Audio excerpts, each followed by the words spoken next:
Hey guys, welcome back. It's been a little minute. I had a bit of uni stuff going on, but we're back and we're back with merge sort. Hopefully you guys have looked around at Callie's video about quicksort. I will tie into that one a lot in this one. I am going to give a quick heads up just before we get started. This content can be quite dry. There's no storyline example going on here as it's a little bit too hard to fit in, and I am going to cover a handful of pretty complicated topics in this video.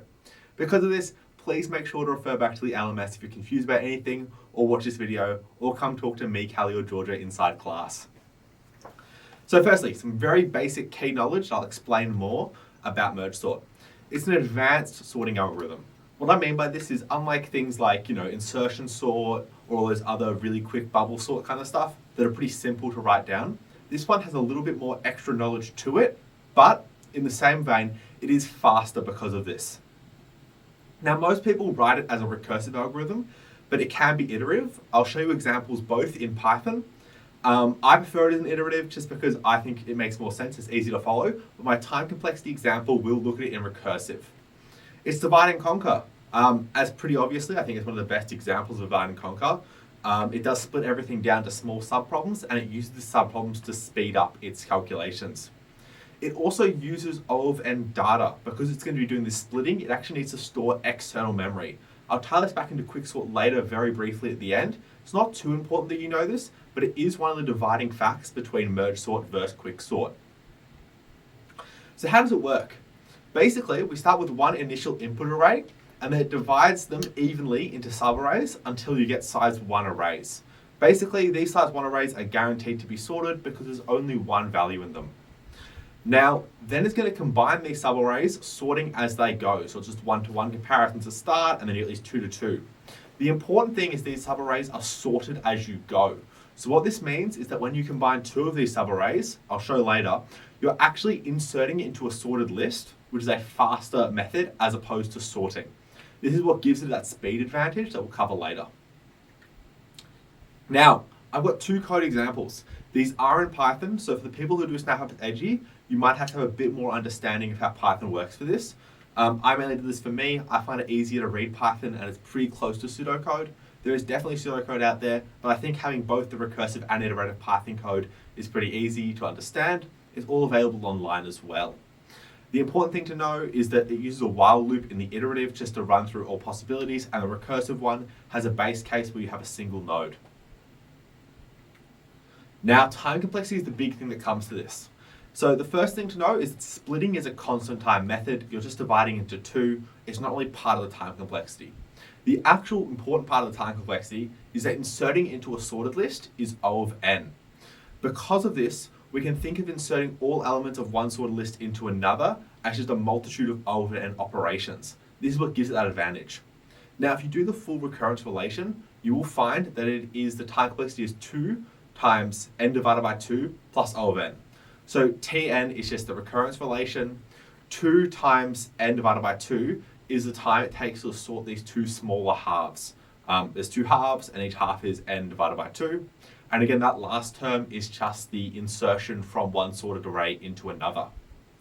Now, if you recognize this layout, which hopefully you do, but if you haven't really been too in-depth about recurrence relations, you might not, that is actually a master theorem layout. Because of this, we can use the master theorem to actually find the final time complexity. Now, I will again just cover the iterative one still has the exact same time complexity as this recurrence one.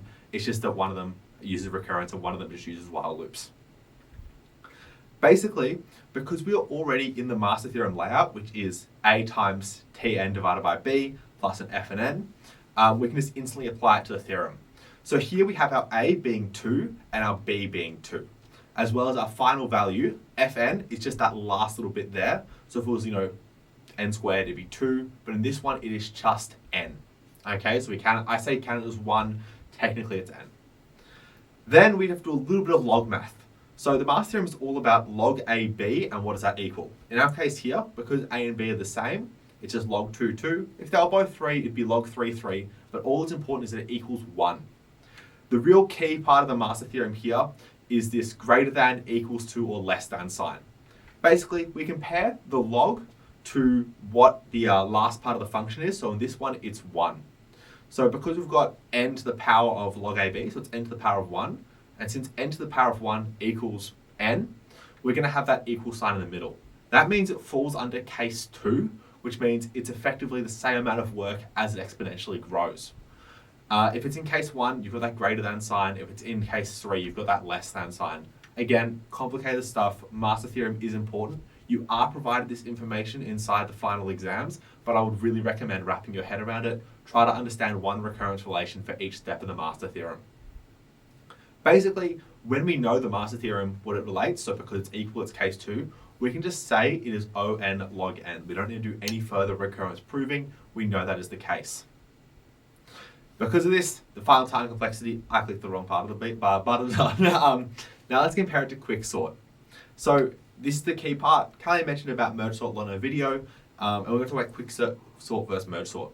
So quicksort's number one thing that goes for it is that it doesn't need space. So unlike this merge sort, which requires that external space to store these subarrays, quicksort does everything in place internally. However, quicksort also has a worst case of n squared, which is worse than n log n. There's a lot of arguments online about if merge sort or quicksort is better. It really comes down to what your final data set situations, because average case for merge sort is the same as quicksort. Now, we don't really cover linked lists in this class that much, but merge sort does work without randomly accessing data. Only important during linked lists. It is just one of the key definite benefits that it has over quicksort. And also quicksort does require enough internal memory. So if you have a really large data set, quicksort might not be able to fully access and solve the problem, as it has to externally store information. Merge sort can use memory that isn't internal to be able to store these variables. It's a little more about memory handling. It's not really important you understand this. It's just a pretty common thing that people sort of see merge sort and quicksort as the two final sorting algorithms, and it's nice to know that each of them have their own strengths and weaknesses. Whenever you're applying them, both of them are correct answers, just some of them have better examples. Really, how I go by it is if it's a smaller algorithm, smaller data set, just use quicksort. If not, use merge sort. Doesn't really matter that much. Thanks for watching. I understand this is incredibly dense. I know I talked a lot about master theorem as opposed to merge sort. I just think that merge sort itself is relatively easy to understand once you know that it's inserting into a sorted list. And it's more important to understand why is that better than what you do in something like bubble or insertion.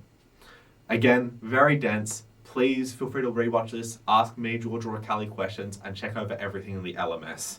This is a pretty key concept. I would really recommend knowing the pseudocode for this by hand, especially for the SnapApps edgy people, as it wasn't fully provided here, but hopefully at this stage in algorithmics you can convert Python into pseudocode.